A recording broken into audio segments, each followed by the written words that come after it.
እኔ አንድ ልላችሁ የሚፈልገው ራሳችሁን ዝቅ አድርጉ። ያላችሁን ነገር ስጡ፣ ይሰጣችኋል።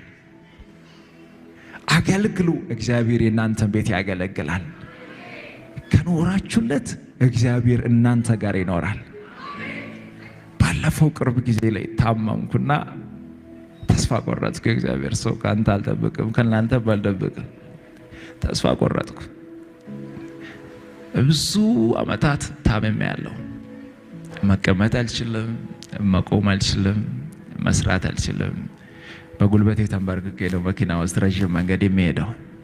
በጣም ከበድ ስለኝ ተኛውና ከባድ ጭንቀት ውስጥ ገባው። ከሰጠኝ ሁሉንም ሰጣለሁ ብዬ ያን ሁሉ ነገር ነግሬው እግዚአብሔር ባረከኝ። በብዙ በረከት በሞገስ ባረከኝ፣ በጸጋ ባረከኝ። መልካም ሰዎች እንዲከተሉኝ እንዲያግዙኝ አደረገ። እንደው እግዚአብሔር ሆይ ብጠራኝ እነዚህ ያንተ አገልጋዮችን እኔ ይዤ ነው የሚጠፋው። በሚሊዮኖች የሚቆጠሩ ሰዎች አገልግሎትን የሚደግፉ አለዋ። እኔን አይደለም የሚከተሉት እኮ የራእዩ ባለቤቶች አሉ።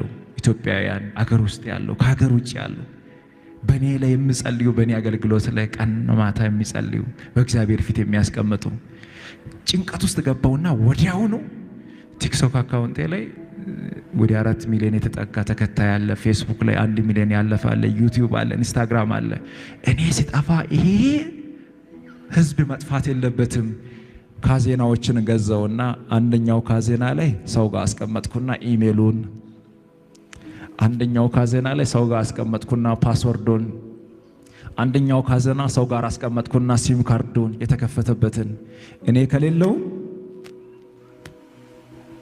እኔ ጋር ያሉ በጎ ልብ ያላቸው ሰዎች የእግዚአብሔርን አገልግሎት ያስቀጥላሉ። የኔ ተከታይ ከኔ ጋር እኩል አይሞት። እግዚአብሔርን ያገለግላል። የኔ ሚዲያ